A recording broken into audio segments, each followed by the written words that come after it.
Hello students, hi everyone, welcome to learning commerce once again. पिछली class में मैंने आपको इस थर्ड यूनिट के एग्रीगेट डिमांड और एग्रीगेट सप्लाई के बारे में टॉपिक डिस्कस किए थे।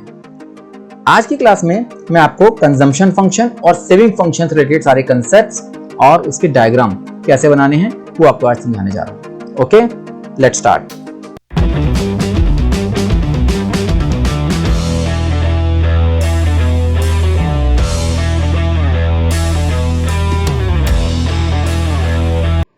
कंजम्पशन फंक्शन, सबसे पहले हम बात करते हैं कंजम्पशन की। तो एग्रीगेट डिमांड के दो कंपोनेंट्स है ना, एक कंजम्पशन और इन्वेस्टमेंट। इसमें सबसे इंपॉर्टेंट आगे कंपोनेंट जो हमारा है वो है कंजम्पशन फंक्शन। कंजम्पशन फंक्शन इसको बोलते हैं प्रोपेंसिटी टू कंज्यूम। ये क्या चीज है? It is the functional relationship between consumption and income. Consumption को सी बोलेंगे और इनकम को वाई बोलेंगे, ठीक है ना। वाई यानी कि इनकम और कंजम्पशन के बीच में जो फंक्शनल रिलेशनशिप है that is known as consumption function. इसीलिए हम इसको लिखते हैं C is equal to F Y. Consumption is the function of income. पढ़ा था ना हमने कि कंजम्पशन डिपेंड्स ऑन इनकम, तो कंजम्पशन हमारी डिस्पोजेबल इनकम पर डिपेंड करती है। तो it is the relationship between consumption and income. ये बताता है how the change in level of income, कि इनकम चेंज होने से आपकी कंजम्पशन एक्सपेंडिचर पर कितना चेंज आएगा। अगर इनकम लेवल बढ़ती है तो कंजम्पशन एक्सपेंडिचर बढ़ेगा, इनकम कम होगी तो कंजम्पशन एक्सपेंडिचर भी कम होगा। तो पूरी तरीके से इनकम पर डिपेंड है हमारा टोटल कंजम्पशन एक्सपेंडिचर, इसलिए बोलते हैं consumption is equal to function of income या C is equal to F Y. अब इस कंजम्पशन फंक्शन के ऊपर एक कीन्स ने एक साइकोलॉजिकल लॉ बताया। वो कहता है एक आदमी की साइकोलॉजी है कि वो किस तरीके से कंजम्पशन पर बिहेवियर करता है, कैसे बिहेव करता है।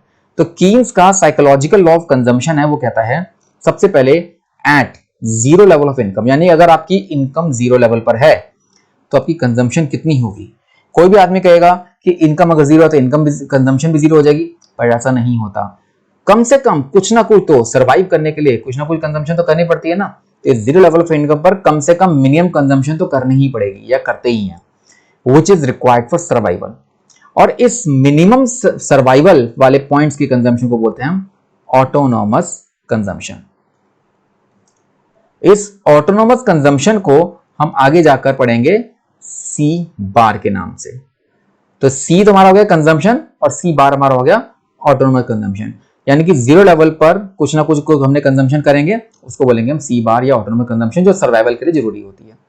दूसरा पॉइंट इसने बताया जब इनकम बढ़ती है तो कंजम्पशन भी बढ़ती है। As income rises consumption also rises. लेकिन उसने ये भी बताया but the rate of proportion of increase in consumption is always less than rate of increase in income. जिस प्रोपोर्शन से, जिस रेट से, जिस परसेंटेज से इनकम बढ़ती है, कंजम्पशन उससे कम प्रोपोर्शन या कम परसेंटेज से बढ़ती है। तो तीन चीजें होगी। पहली बात कि जीरो लेवल ऑफ इनकम पर कुछ ना कुछ कंजम्पशन तो होगी जो सर्वाइवल के लिए जरूरी है। इनकम बढ़ेगी तो कंजम्पशन बढ़ेगी, बट जिस रेट से, जिस परसेंटेज से इनकम बढ़ेगी, कंजम्पशन उससे कम बढ़ेगी, क्योंकि आदमी उसमें सेव भी करेगा।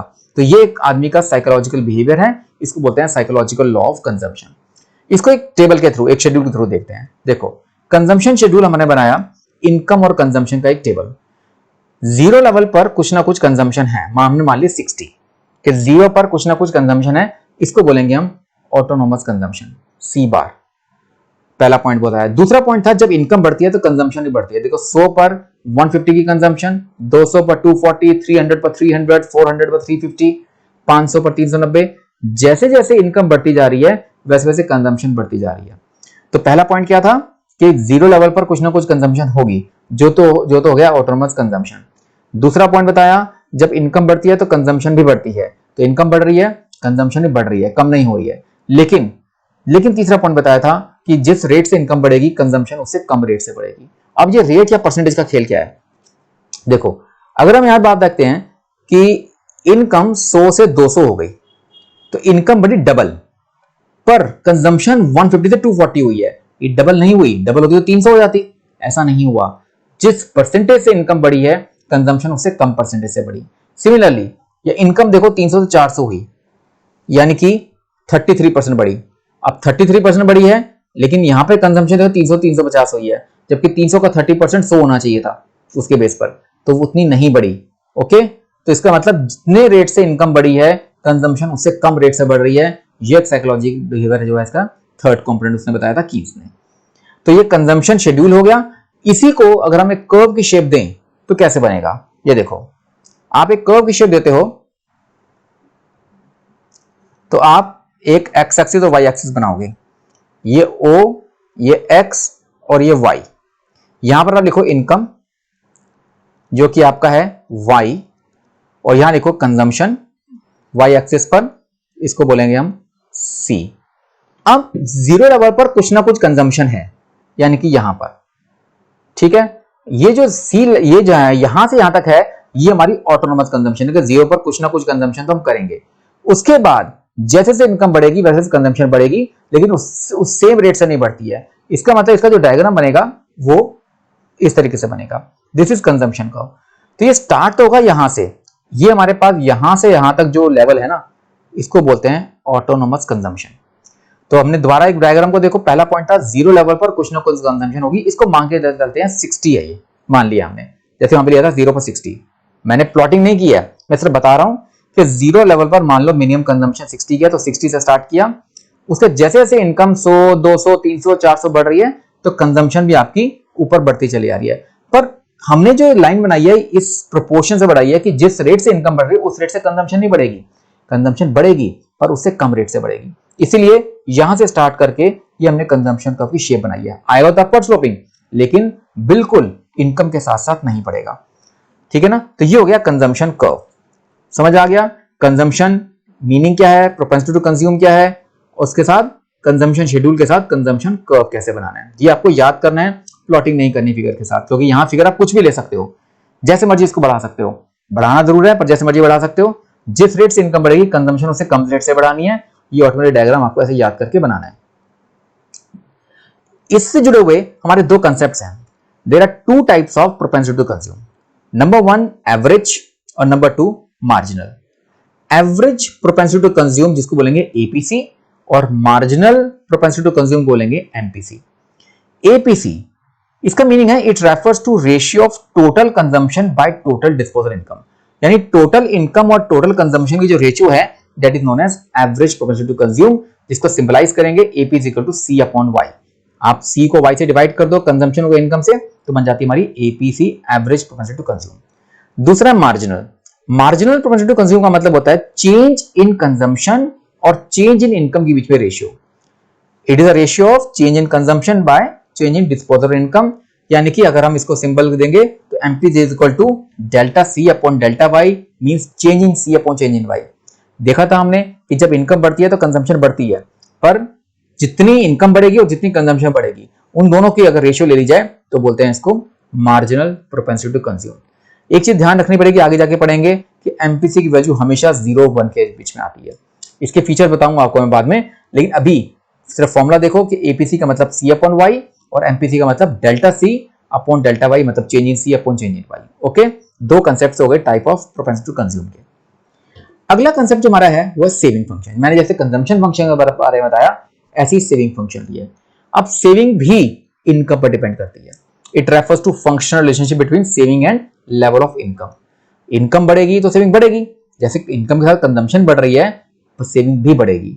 ये बताता है वो टेंडेंसी, प्रोपेंसिटी कौन सा टेंडेंसी होती है कि हाउस होल्ड कितनी सेविंग करना चाहते हैं एक अलग अलग लेवल ऑफ इनकम पर। तो C is equal to function of income F Y, जैसे S इज इक्वल टू, जैसे C is equal to F Y था, ऐसी सेविंग भी इनकम पर ही डिपेंड करेगी। जैसे कि अब इसमें जैसे हमने कंजम्पशन में देखा था, जीरो लेवल पर हमारे कुछ ना कुछ कंजम्पशन थी, ऐसी जीरो लेवल ऑफ इनकम पर सेविंग्स हमारी नेगेटिव होंगी, जिसको बोलते हैं डिस सेविंग्स। यानी कि अगर हम इनकम में से कंजम्पशन माइनस करेंगे, कंजम्पशन ज्यादा होगी तो सेविंग्स भी ऑटोमेटिकली नेगेटिव हो जाएगी। तो यानी कि शुरू के लेवल्स पर आपकी सेविंग्स नेगेटिव होगी और जैसे जैसे इनकम बढ़ेगी वैसे वैसे सेविंग भी बढ़ती चली जाएगी। लेकिन एक और बात ध्यान रखनी है, जिस रेट से इनकम बढ़ती है ना, सेविंग की बढ़ने की परसेंटेज ज्यादा होती है। जैसे कंजम्पशन की बढ़ने की परसेंटेज कम होती है ना रेट के मामले में, ऐसे ही अमाउंट में नहीं, परसेंटेज या रेट में या प्रोपोर्शन में जिस रेट से इनकम बढ़ेगी सेविंग उससे ज्यादा रेट से बढ़ेगी। मैं इसको समझाता हूं एक टेबल से। जैसे कि हमने देखा था इनकम, वही सेम टेबल लिया, 0 पर 60 की कंजम्पशन थी, मतलब कि वहां पर सेविंग क्या होंगी आपकी, नेगेटिव होंगी, क्योंकि सेविंग है इनकम माइनस कंजम्पशन। इनकम में से खर्च करके जो बचेगा आपकी सेविंग हो जाएगी। तो 100 लेवल पर, 200 लेवल पर जैसे जैसे इनकम बढ़ेगी वैसे वैसे कंजम्पशन बढ़ रही है, लेकिन सेविंग देखो 100 minus 150 minus 50, 200 minus 240 minus 40, 300 minus 300 0, 400 minus 350 50 and 500 minus 390 110।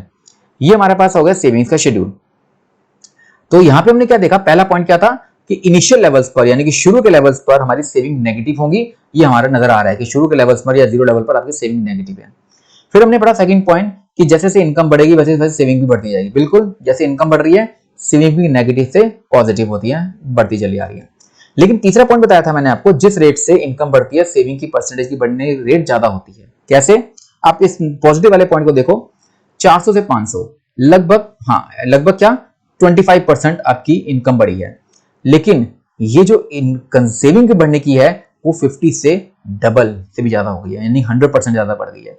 तो ये आपका पॉइंट बता रहा है कि सेविंग आपकी डबल से ज्यादा है पर इनकम डबल नहीं हुई थी, यानी जिस रेट से इनकम बढ़ी है सेविंग उससे ज्यादा रेट से बढ़ी है। तो तीनों पॉइंट्स यहां पर इस टेबल के अंदर आपके वैलिड प्रूफ हो रहे हैं। अब बनाते हैं इसका एक कर्व, जैसे हमने कंजम्पशन कर्व बनाया था ऐसे सेविंग कर्व बनाते हैं। ये सेविंग कर्व के अंदर भी आप जीरो एक्स वाई एक्सिस लोगे, यहां पर लिखोगे इनकम जो कि है y और यहां है हमारा सेविंग्स हमारा s। अब देखा था जीरो लेवल पर ना कुछ हमारे कंजम्पशन थी जिसकी वजह से सेविंग हमारी नेगेटिव हो गई थी। तो आप जीरो पर आप यहां से स्टार्ट करोगे। तो ये जो नीचे का पॉइंट है ये ऑटोनमस कंजम्पशन की वजह से है कि मिनिमम कंजम्पशन हमारी हो रही है जिसकी वजह से सेविंग्स आपकी नेगेटिव स्टार्ट हो रही है।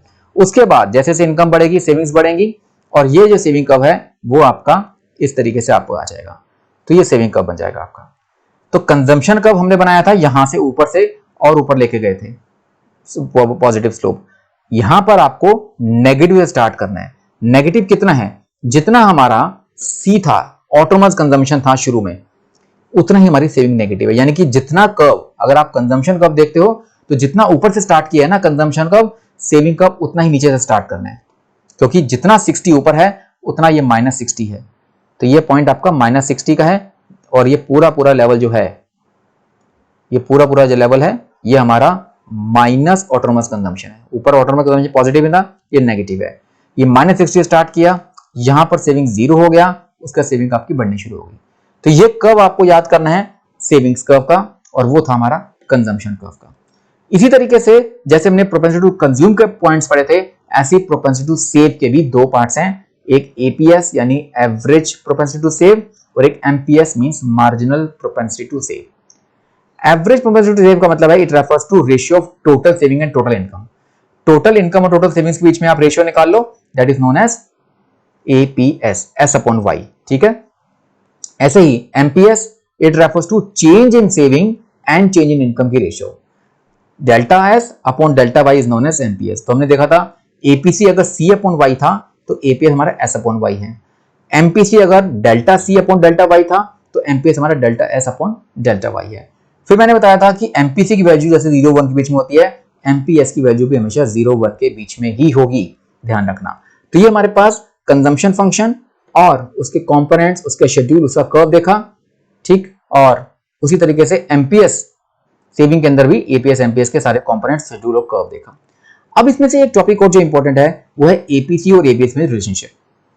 अगला टॉपिक देखते हैं एपीसी और एपीएस। हमने देखा था एपीसी जो था वो सी अपॉन वाई था और एपीएस हमारा एस अपॉन वाई था। ठीक है, इनके बीच में रिलेशनशिप देख रहे हैं। पहला पॉइंट देखो, y is equal to C plus S. Okay, y is equal to C plus, हमें पता है कि इनकम में से या तो कंज्यूम करेंगे या सेव करेंगे। अब अगर मैं पूरी इक्वेशन को y से डिवाइड कर दूं, पूरी इक्वेशन को y से डिवाइड करूं तो बन जाएगा y upon Y, C upon Y, S upon Y. पूरी इक्वेशन को हमने y से डिवाइड किया। इसको सॉल्व करते हैं तो y अपॉन वाई का आंसर आता है 1, c अपॉन वाई को बोलते हैं हम एपीसी और s अपॉन वाई को बोलते हैं हम एपीएस। ओके, तो मतलब क्या हुआ कि एपीसी और एपीएस हमेशा 1 आएंगे। एपीसी और एपीएस की वैल्यू हमेशा 1 के बराबर आएगी, ध्यान रखना। ओके, अच्छा, अगर इसमें से कोई चीज एक दे रखी हो, अगर एपीसी दे रखा है या एपीएस निकालना है, या एपीएस दे रखा है एपीएस निकालना है, तो आप 1 में से माइनस कर सकते हो। अगर एपीसी आपका 0.8 है तो एपीएस अपने 0.2 हो जाएगा। तो APS is equal to 1 minus APC and APC is equal to 1 minus APS, क्योंकि दोनों मिलके आपके 1 आने चाहिए। डन। अच्छा, अगला रिलेशनशिप है एमपीसी और एमपीएस के बीच। अब इसको कैसे पढ़ते हैं? सेम वही इक्वेशन लिखो, y is equal to C plus S, मतलब इनकम में से या तो कंज्यूम करेंगे या सेव करेंगे। अब इसको देखो, अब हमने यहाँ पे डेल्टा लगा दिया, डेल्टा y की जगह डेल्टा y, सी की जगह डेल्टा c और s की जगह डेल्टा s, यानी कि सब में डेल्टा y पुट कर दिया। उसके बाद सिमिलरली जैसे y से डिवाइड किया था पिछले इक्वेशन में, अब डेल्टा y से डिवाइड कर दो। अब पूरी इक्वेशन को डेल्टा y से डिवाइड करेंगे तो change in y upon change in y, ये change in c upon change in y और ये change in s upon change in y। अब जब इसको सॉल्व करते हैं तो delta y upon delta y यानी कि चेंज इन y हमारा डिवाइड होकर आ जाएगा 1। Delta c upon delta y formula होता है एमपीसी का और delta s upon delta y formula होता है एमपीएस का। मींस क्या पता लगा कि एमपीसी और एमपीएस भी हमेशा 1 आएंगे। अगर एपीसी प्लस एपीएस 1 होते हैं तो एमपीसी और एमपीएस भी हमेशा इक्वल टू 1 ही आएंगे।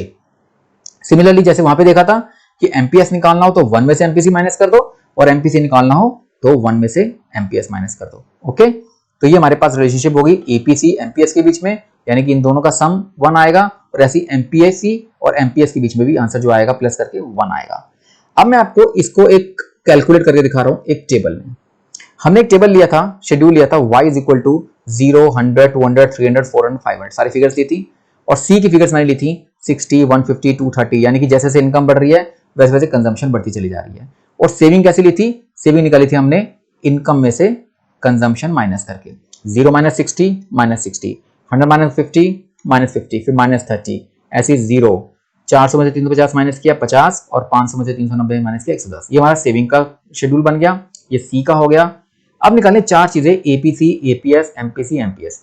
एपीसी का फॉर्मूला क्या था, सी अपॉन वाई, मतलब 60 अपॉन 0 कुछ नहीं होता, खाली 150 upon 100 1.5, 230 upon 200 1.15, 300 upon 300 1, 350 upon 400 0.875, 390 upon 500 0.78। ये बन गया हमारा एपीसी। एपीएस क्या होता है, एस अपॉन वाई, अभी हमने देखा।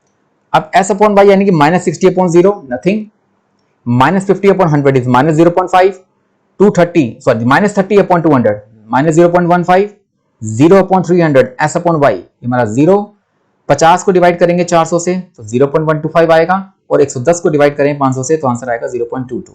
अब देखो एपीसी और एपीएस का हमने रिलेशनशिप देखी थी, is equal to 1, 1.5 minus 0.5 is equal to 1, 1.15 minus 0.5 1, 1 plus 0 1, ये भी प्लस करके 1, ये भी प्लस करके 1। यानी हमेशा जब हमने कैलकुलेट जब भी करोगे इनके सी और एस की, एपीसी और एपीएस, हमेशा दोनों का सम 1 के बराबर आएगा। अब बात करते हैं एमपीसी और एमपीएस की। एमपीएस का फॉर्मूला क्या होता है, delta C upon delta Y, और एमपीएस का change in S upon change in Y. अब देखो चेंज इन सी, पहले में तो चेंज है ही नहीं, दोनों का चेंज नहीं है। यहां देखो, यहां चेंज हुआ आपका 90 बढ़ा और इनकम कितनी बढ़ी 100, तो 90 अपॉन 100 इज बिकम 0.9। 150 से 230 हुआ, 80 बढ़ा या 100 बढ़ा, 80 अपॉन 100 0.8। सिमिलरली ये 70 बढ़ा, ये 100 बढ़ा, तो एमपीसी हो गया 0.7। 300 से 350 हुआ, 50 बढ़ा या 100 बढ़ा, 0.5। सिमिलरली 0.4, ये हमारे पास हो गए एमपीसी। एमपीएस देखो, एमपीएस क्या होता है, डेल्टा सी, माइनस 60 से माइनस 50 हुआ तो ये 10 प्लस में, प्लस 10 अपॉन 100, 10 अपॉन 100 0.1। ये माइनस 50 से माइनस 30 हुआ तो 20 बढ़ा, तो 20 अपॉन 100 0.2। माइनस 30 से 0 हुआ तो 30 बढ़ गया, 30 पॉजिटिव अपॉन 100 0.3। सिमिलरली 0.5। सिमिलरली 50 से 10 हुआ तो 60 बढ़ा, ये 100 बढ़ा, 60 अपॉन 100 0.6। यहां पर भी चेक करो, एमपीसी और एमपीएस 0.9 प्लस 0.1 1, 0.8.2 1, 0.7.3 1 और 0.4.6 1। पता क्या लगा, एपीसी और एपीएस मिलके 1 आएंगे, एमपीसी और एमपीएस मिलके 1 आते हैं। ये हमने रिलेशनशिप में भी देखा था, उसको शेड्यूल में भी हमने प्रूव करके दिखा दिया। ओके, तो ये मैंने आज आपको सारा कंजम्पशन फंक्शन और सेविंग फंक्शन को पूरा एक्सप्लेन किया। इसमें सारे प्रोपेंसिटी टू कंज्यूम में एपीसी एमपीसी और सेविंग्स में एपीएस एमपीएस, पूरा विद डायग्राम इसके कंजम्पशन के और सेविंग के, और पूरा शेड्यूल चारों को कैलकुलेट कैसे करते हैं, न्यूमेरिकल पार्ट में आपके कहां पे काम आ सकता है, ये सब चीजें बहुत इंपॉर्टेंट है। तो I hope you could have understood everything. फिर भी अगर कोई डाउट है किस चीज में क्या समझना है तो मुझे इस यूट्यूब वीडियो के एंड में कमेंट सेक्शन में जरूर लिख के भेजिए।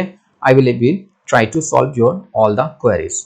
ओके, अगली क्लास में मैं इसको कंटिन्यू करूंगा इन्वेस्टमेंट टॉपिक के साथ और इक्विलिब्रियम वाले टॉपिक के साथ। तो तब तक कंटिन्यू कीजिए, stay connected with learning commerce. Thank you once again, good bye.